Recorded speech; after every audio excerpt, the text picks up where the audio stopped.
Speaker साहब, इतनी खामोशी है, मैं पूछना चाहती हूँ कि ये तूफान आने से पहले की खामोशी है?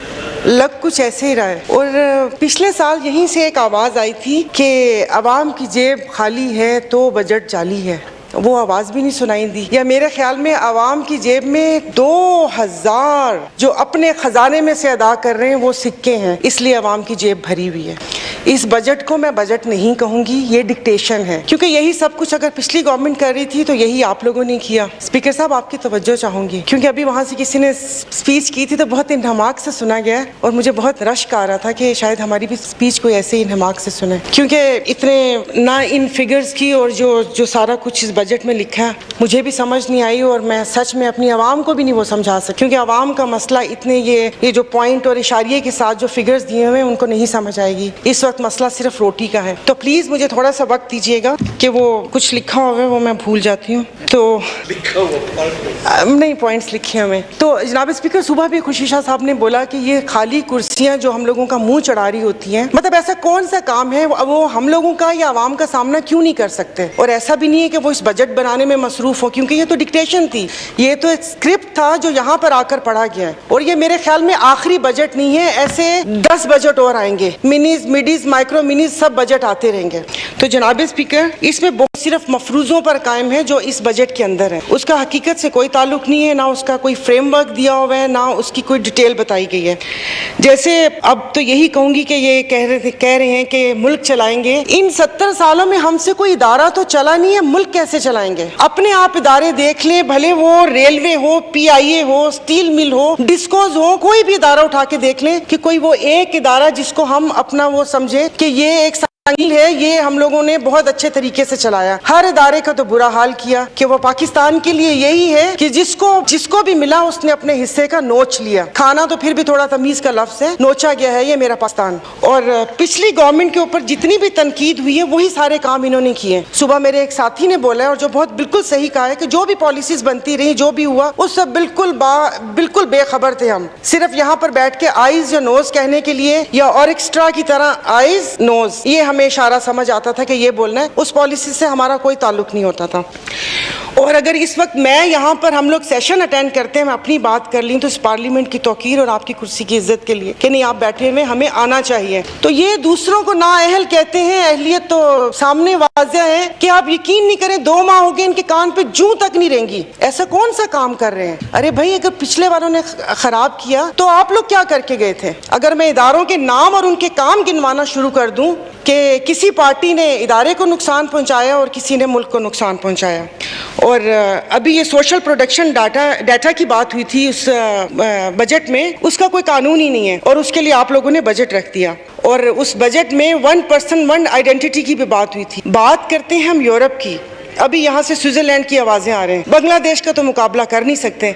और वही घिसी पिटी स्पीच लगता है कि चेहरे बदल के वापस से वो स्पीच शायद लाइब्रेरी में से उठाकर बांट देते हैं कि आज इस साल ये तुम कर लो। वो वाली स्पीचेस हैं कि हमें मिल बैठ के सोचना चाहिए। मिल बैठ के तो किसने रोका हुआ है? और सर, ये जो अभी पेट्रोल और डीजल की कीमतों के ऊपर ये सारा हुआ था और एक बयान आया था कि 40% कट लगेगा, तो जितनी भी हमारी ब्यूरोक्रेसी है वो तो मोनेटाइजेशन के उस पे वो उनका सारा वो होता है, उनको तो पेट्रोल के पैसे मिलते हैं, तो वो 40% कैसे कट लगेगा? क्या उनकी गाड़ियों या उनकी चीजों को कोई हिसाब किताब है? ये सबकी नजरें यहीं पर ही ऐवान में बैठे हुए मेंबरान के ऊपर हैं। मेंबरान में से तो कुछ वजीर, कुछ पार्लियामेंट्री सेक्रेटरीज और कुछ स्टैंडिंग कमेटी के चेयरपर्सन हैं जिनको ये सहूलत मुयस्सर है।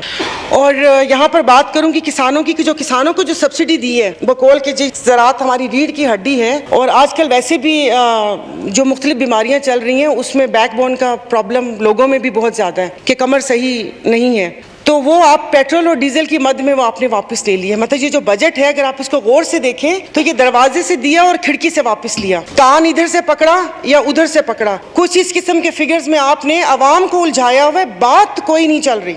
IMF मुझे समझ नहीं आती, वो हमेशा गरीबों की चीजों पे कट क्यों लगाती है? कभी IMF ने ये क्यों नहीं कहा कि आप लोग अपने खर्चे कम करें? IMF ने ये नहीं बोला, मैं किसी एक पर्टिकुलर जमात की बात नहीं कर रही, कि ये जो 10-10, 20-20 बंदे जहाज भरकर आ जाते हो अरमानी और गुची की चीजें पहनकर, ये तुम लोग मांगने किस मुंह से आते हो? मांगने वाले के तो इतने ठाट बाट नहीं होते। और क्या कहूँ, और सर पानी की बात आप करते हैं कि ये मुल्क में मतलब मुख्तलिफ बातें हैं, अब ये सारी गड़बड़ हो गई हैं कि वक्त कम है कि आपने हमेशा वो इस तरह वो किया है, और वो कह रहे हैं ना कि वो गम गुस्सा और जज्बात इतने हैं कि कुछ सही वो बात भी नहीं हो रही कि आवाम के पानी पीने की सहूलत है उसकी मैं बात कर रही हूँ कि ये इतना बड़ा इदारा पार्लियामेंट, यहाँ इसके बाहर जो वाटर फिल्ट्रेशन प्लांट लगा हुआ है वो सैलानी ने डोनेट किया है। आप तो अपने आ सकते हैं, वो भी किसी वो चैरिटी पर चल रहे हैं, तो आवाम को क्या पानी देंगे, वो भी पिछले 1 साल से खराब हुआ है। और बाकी यहाँ से मेरे तालपुर साहब ने सिंध के पानी की बात की कि वो वहाँ पर अभी कहत साली ही शुरू होने वाली है कि वहाँ पर पानी बिल्कुल भी नहीं है, जो पानी बीच में चोरी होता है उसका भी नहीं पता कि वो कौन चोरी करता है, उसके बारे में भी बात होनी चाहिए। और नेशनल डायलॉग के लिए PM साहब ने कहा था, तो उनको किसने रोका है? ये जो आई एम सॉरी 13 जमातों का एक घप्पा घोटाला बना हुआ है, इनको तो किसी ने नहीं रोका। ये तो आप बैठ के कोई रोकने वाला ही नहीं है। आप लोगों ने तो अल्हम्दुलिल्लाह आप इदारों की बात करते हैं, इंस्टीट्यूशन की बात करते हैं, बाकी तो छोड़े, आपने तो इस इंस्टीट्यूशन को बेतौकीर कर दिया है कि यहाँ पर आता है कोई एक, वहाँ पर सहाफ़ी कोई इक्का दुक्का बैठा हुआ होता है, इसकी कवरेज नहीं होती, लोगों को पता नहीं चलता कि हम लोगों ने उनके लिए क्या बात की है। तालीम की बात करें तो वो तालीम नहीं, तालीम ऐसे कौमें ऐसे थोड़ी बनते हैं कि फ्री के लैपटॉप और आईपैड बांट के। तो जनाब स्पीकर, मेरे ख्याल में अभी जो कल एक वजीर साहब का भी बयान आया था, चाय की प्याली एक कर दें, तो मतलब अपने खर्चे क्यों नहीं कम हो सकते, अपना प्रोटोकॉल क्यों नहीं कम हो सकता? जनाब स्पीकर, आप ही सुनने वाले, आप ही को कह रही हूँ, क्योंकि ये लस्सी पी हुई है, इन्होंने सही में लस्सी पी हुई है और सोए हुए हैं, तो क्योंकि ये जो वहां पर चीखते थे उस वक्त इतना शोर शराबा होता था, इतना शोर शराबा होता था, वो लगता है कि जैसे पता नहीं उनको कुछ अब समझ ही नहीं आ रही, कानों में रुई डाली हुई है या आई डोंट नो क्या किया हुआ इन्होंने। मैं वैसे भी नहीं सुनती होती जो साइड वाइड से बोले। और मुबारक हो कि मतलब माशाल्लाह, एक बात है ना कि जैसे JUIF को हमेशा इस्लाम का और सब इन शरीयत का अलमबरदार ही देखा है। सिनेमा पे जो आप लोगों ने टैक्स माफ़ किया उसके लिए आपको अगर 1 साल फिल्में ना बनती, कौन सी तुक की फिल्म बन रही है, किस फिल्म को अवार्ड मिले, किस फिल्म में ऐसा मैसेज मिले जिससे जवान नस्ल को कोई मैसेज मिला हुआ हो। आपने कभी वहाँ पर, अभी आप, मैं बिल्कुल एक नॉर्मल सी बात करती हूँ, मुझे कोई तकरीर का इतना फ़न या हुनर नहीं आता। जो सिनेमाज वालों की आपने देखी है, उनकी टिकट्स का आपको अंदाज़ा है कि कितने की टिकट्स हैं, उनको आपने सहूलत दे दी है। अभी ये पिछले 2-3 साल बनने वाली कोई एक फिल्म बता दें कि जिसमें कोई आवाम के लिए मैसेज हो। तो बाकी जनाब स्पीकर, खुदा के लिए कोई आवाम का मतलब आप कुछ थोड़ा सा ख्याल कर लें। ये सारी बातें झूठ, ये वो, ये यहाँ पर तो आपका चल जाता है, आपका फेसबुक, ट्विटर, इंस्टा पे आपकी स्पीचेस भी डाउनलोड हो जाती हैं, और गुलाम इब्ने गुलाम जो पीछे हवारी होते हैं वो उस पर कमेंट्स भी बहुत अच्छा कर देते हैं, लेकिन आवाम मर रही है। आप यकीन नहीं करें कि मैं सुबह के बहुत सारे सफ़ेद पोश ख़ानदानों को जानती हूँ, कल से मुझे मिस कॉल्स आ रही हैं, और अल्हम्दुलिल्लाह अल्लाह पाक ने मुझे इतना शऊर दिया हुआ है कि वो मिस कॉल क्यों आ रही हैं, इसलिए कि उनकी हिम्मत नहीं है मांगने की, आंख में शर्म है, वो सिर्फ मिस कॉल से मैं समझ रही हूँ कि क्या प्रॉब्लम होगा उनका। तो और खुदा के लिए लोग अपनी इज्जतें बेचने पर मजबूर हो जाएंगे और बल्कि बिक रही हैं। तो ये आपने मुल्क का क्या हाल कर दिया। ये मुल्क का मुझे कहना नहीं चाहिए, मेरे अपने पाकिस्तान से अपनी दिलो जान मोहब्बत है, लेकिन रहने के काबिल नहीं रहा। हाँ, मोर्टीन स्प्रे है वो कर दें, शोर आ रहा है कानों में। अभी भी यहाँ पर एक मक्खी भिनभिना रही थी डांडला साहब के ऊपर। तो प्लीज़ या तो ये आवाम का आप ख्याल कर लें। ये बजट, ये यहाँ पर ये तकरीरें और ये सारा करना, और पेट्रोल, मुझे एक समझ नहीं आती बजट कौन बनाता है? वो जिन्होंने कभी अपनी जेब से 1 रुपया का पेट्रोल अपनी पूरी ज़िंदगी में नहीं डाला। ये जब से यहाँ पर आके बैठे, मैं तो इनको जब से देख रही हूँ, मैं इतनी छोटी सी थी तब से यही शक्लें देख रही हूँ, इन्होंने तो कभी अपने जेब से कोई चीज़ नहीं खरीदी। तालीम का बजट या तालीम के बारे में वो बात करते हैं जिन्होंने अपने बच्चों को सरकारी स्कूलों में पढ़ाना मुनासिब नहीं समझते। जिन हॉस्पिटल्स में हमारे तो इलाज भी यहाँ पर नहीं होते, इन हॉस्पिटल्स के लिए आप लोग सेहत कार्ड या उसकी बात करते हैं जहाँ पर एक एस्प्रिन की गोली भी नहीं मिलती। यहाँ पर बहुत से लोग Benazir income support programme card की वो कर रहे थे। क्यों भाई, क्यों लोगों को भिखारी बनाएं? क्यों लोगों को 2000 या 12000 जितने भी हैं, मुझे तो ये भी नहीं पता। और अफसोस की बात ये है कि मैं पॉवर्टी एलिवेशन कमेटी की चेयरपर्सन हूँ। पिछली गवर्नमेंट में 5 माह सिर्फ मैं ये पूछती रही कि मुझे बता दें कि सर्वे कैसे हुआ था। वो सर्वे नहीं बता सके। हकदार को तो हक नहीं मिला। हकदार को क्यों, किस लिए, क्यों इन खानदानों को आप जाके सिर्फ आप ये सर्वे देख लें कि उस सर्वे में कितने घपले हुए। एक एक घर के 4-4 लोगों को मिल रहा है। और अभी ये 2000 रुपए की तुक नहीं समझ आई। अगर 2000 रुपए, सॉरी सोशल मीडिया पे आपने बहुत सुन लिया होगा, थोड़ा सा आंखें नीचे करके इंसान शर्मिंदा होकर बताता है कि जी आपको 2000 देंगे, उस पर बता भी नहीं है 2000 में क्या क्या कर सकते हो। शुक्र है फरवानी में कोई यूरोप का टूर या हज उमरा नहीं बीच में कर दिया। और जो फिल्म इंडस्ट्री पे सब्सिडी दी है आपने, अगर वो हज पर दे देते, क्योंकि हमारे अब्दुल शकूर साहब बहुत ऐसे हाथ लहरा लहरा के कि मैं वहाँ पर गई थी, मैं वहाँ पर गई थी, तो कहाँ है? इतना साफ झूठ। यहाँ पर लोग वहाँ पर 9 लाख रुपए जमा करवा रहे हैं हज का, यहाँ पर आके कह रहे हैं कि वो मेरी वजह से उन्होंने पता नहीं 6 लाख या उतने कर दिया।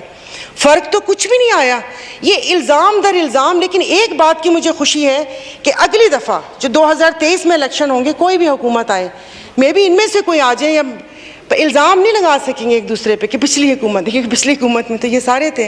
घप्पा घोटाला, आप कभी कराची आइएगा तो मैं आपको घप्पा घोटाला खिलाऊंगी, फिर आपको समझ आएगा कि वो घप्पा घोटाला है क्या, कि उसमें कौन कौन सी चीज़ होती है। और माइंड डिस्ट्रैक्ट हो गया। तो जनाब स्पीकर, प्लीज़ खुदा के लिए सवाम के ऊपर रहम करें। लोग खुदकुशियों पर मजबूर हो गए हैं, और क्या पता कर ही रहे हो खुदकुशी, मगर इनके कानों पर जूं तक नहीं रेंग रही।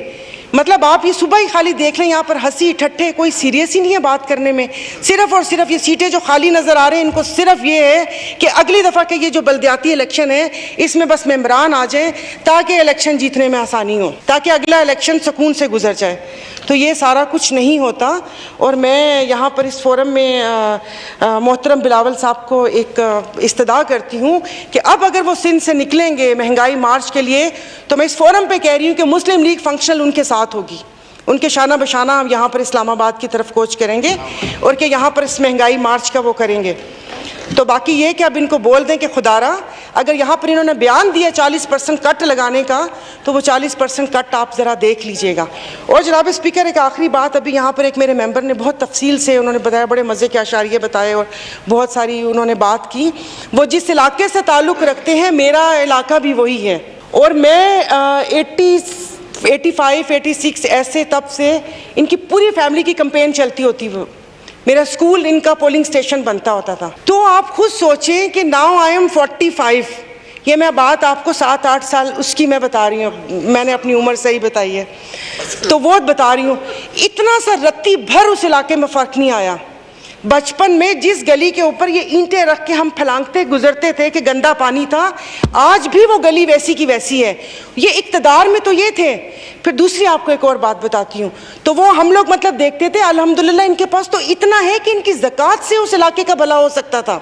लेकिन हम लोग गुजरते थे तो हम लोग सिर्फ इनके फादर का वो क्या कहते हैं C-130 त्यारा देखते होते थे, कि जिसमें वो वहाँ पर अपनी प्राइवेट रनवे के ऊपर लैंड करते होते थे। और एक स्कूल और कॉलेज के लिए हम लोग तरसते थे। मेरे इलाके में कोई साइंस कॉलेज नहीं था, तो अगर वो कॉलेज होता तो डॉक्टर नहीं, आज मैं भी क्या कहते हैं CSS करके आप लोगों को चला रही होती अपनी उंगलियों के ऊपर। लेकिन अल्हम्दुलिल्लाह मैं अगर वहाँ पर किसी ऐसे कॉलेज में पढ़ रही थी और इनका बच्चा एचिसन और ऑक्सफोर्ड में था, तो अल्हम्दुलिल्लाह आज इस सच के नीचे मैं अल्लाह पाक ने पहुँचा दिया यहाँ तक। और अल्हम्दुलिल्लाह अल्लाह पाक ने इतनी हिम्मत दी है कि आवाम की बात मैं कर सकूं।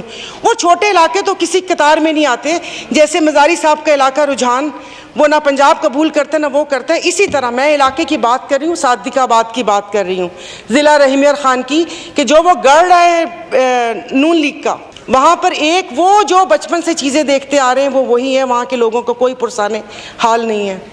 तो प्लीज़ मैंने शुरू में यही कहा था कि ना तकरीर का फ़न आता है, ना शायद मेरे अल्फाज इतने मौसर हैं। वो कहते हैं ना कि झूठ को देखो कितना मीठा बोलता है, सच को बोलना ही नहीं आता।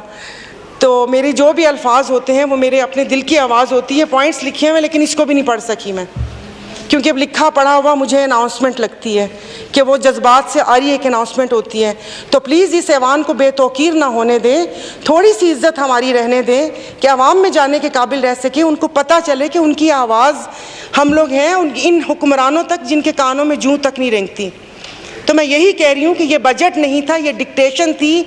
अभी कुछ दिनों बाद एक स्क्रिप्ट आ जाएगा और उसके बाद फिर हम लोगों के ऊपर ये सारी चीज़ें लगेंगी, लेकिन फ़र्क नहीं पड़ेगा क्योंकि हमारा पेट्रोल फ्री है। तो इतना है कि कम से कम इस्लामाबाद और या यहाँ पर घूमा जा सकता है, हमारी बला से कुछ भी हो।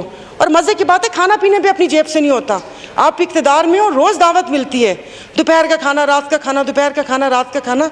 लोग मिन्नतें करते हैं कि प्लीज़ आके आप ये हाई टी कर लें। तो ना अपनी जेब से जब ख़रीदना है, ना अपनी जेब से पेट्रोल लेना है और ना इलाज करवाना है, तो वो दुख कैसे होगा? अपनी जेब से कुछ खर्च करें तो दुख होगा। तो प्लीज़ इस सब चीज़ों को देखें और इस कुर्सी को भी बेतौकीर ना होने दें कि आप रूलिंग दें। कसम से प्लीज़ रूलिंग दें, वरना कल मैं यहाँ पर इश्तिहार गुमशुदगी के यहाँ पर टैग में लगा दूंगी कि यहाँ पर ये इसी तरह, मतलब समझ नहीं आती ऐसा कौन सा काम कर रहे हैं। इन कुर्सियों में क्या है कि जो आप इक़्तिदार पे आते हैं आपकी गर्दनों में इतने सरिये आ जाते हैं कि आप इंसान को इंसान नहीं समझते। और समझ नहीं आती जो भी यहाँ पर बैठता है, ओ भाई तुम हमारे वोटों से बैठते हो, भले हम यहाँ पर हो या वहाँ पर हो, मैं भी उसी कतार में हूँ। कल को ये मुझे वोट दे, मैं पीएम बन सकती हूँ, सब उस वोट पे बन सकते हैं। बन के फिर बात करते हैं जमहूरियत की। जमहूरियत को रोना रोते हैं, कौन सी जमहूरियत? इन पार्टी से पूछ ले, कभी इनसे पूछा है कि इस बंदे को वजीर बनाएं कि ना बनाएं? जो ज़्यादा करीब और शाह के से ज़्यादा जो शाह का वफादार होगा वही अगली चेयर्स पे होता है। तो फिर वो शाह को खुश करेगा कि आवाम को खुश करेगा? तो सही है, ऐसे ही होता है। इसको खुदा के लिए ना वो करें कि यहाँ पर अभी यहाँ पर बैठते हुए, मतलब अब लोग हम पे उंगलियाँ उठाते हैं कि बैठे हुए। शर्म आती है क्या? 3 लोगों की अपोजिशन हो क्या रहा है? तुम लोग क्या कुछ कर रहे हो?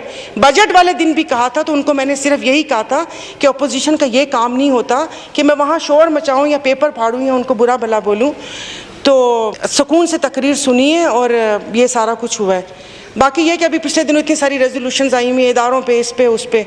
तस्वीर सोशल मीडिया पे देखी होगी इनके कि मतलब आप एक जो सुन्नत नबी सल्लल्लाहु अलैहि वसल्लम, उस दाढ़ी को भी उसने वो कर दिया। जिस किस्म के वो इशारे थे, वो तो मुझे लग रहा है उसने हम लोगों को बोला है कि ये लो, तुम लोगों की ये हैसियत है। सब पूरे मुल्क को बोला है। मैं अता तारड़ की बात कर रही हूँ, अता तारड़ की बात कर रही हूँ।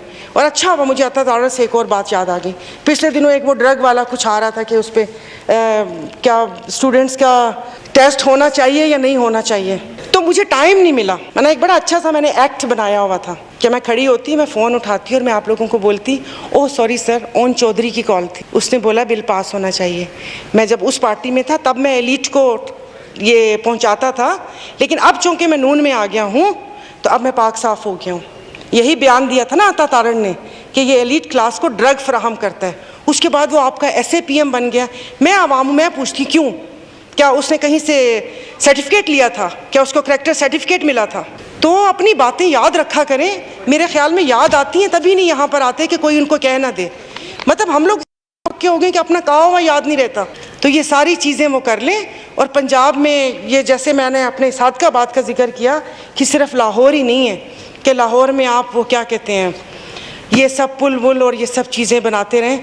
एंड में भाई अपने दिल पे मत लीजिएगा, पता नहीं किसने उठा के आवाम को 2 भूखे शेरों के आगे फेंक दिया कि चीर फाड़ कर लो इनका, अपने पे मत लीजिएगा। शुक्रिया जनाब स्पीकर। शुक्रिया जी। डॉक्टर महेश